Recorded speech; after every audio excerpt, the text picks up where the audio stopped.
Mga kauban, nakumpleto na ba ninyo inyong Christmas shopping? Kung buot ninyong manghatag sa inyong mga hinigugma karong Pasko ug makatabang sab sa ato mga lokal nga negosyante, doon na pay duha ka adlaw alang sa Pasko sa Kapitolyo Agri-Fishery Trade Fair.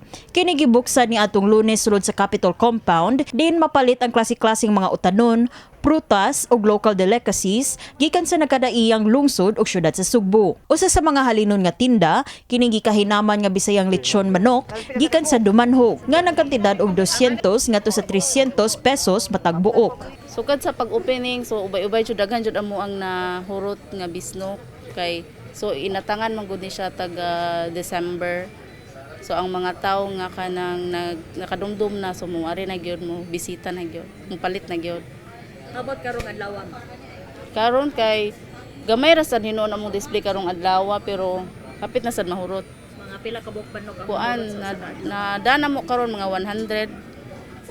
Dili sab magpauwahi sa pagpamaligya sa ilang lamian nga mga pagkaon ang mga lungsod sa San Remigio, Carcar City, Talisay City, lungsod sa Cordova, mga private exhibitors ug uban pa.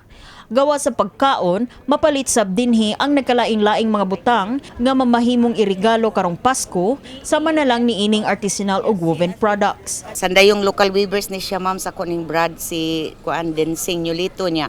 Muni ang produkto ma'am na siya kanang flower chair niya na siya round table. Kini siya abaka ang kini siya kay kuan ni siya. Pasan ang gigamit ani niya. Mingaw kaayo ron diri ang karon sukad 2006 karon pa ko katagamtam diri sa Kapitolyo nga mingaw jud siya tungod test ka krisis niya number 1 September 30 katong linog. Sa laing bahin, nagpadayon sab ang Kapitolyo sa ilang relief distribution sama sa paghatag og mga sako sa bugas, tubig ilimnon ug hot meals alang sa mga residente sa laing-laing LGU sa probinsya nga apektado sa sunod-sunod nga mga kalamidad sa Sugbo. Lakip sab sa makadawat og bugas ang mga beneficiaries nga sakop sa programang Halad ni Lolo ug Lula. Kini si Liza May Piñaranda alang sa My TV Cebu.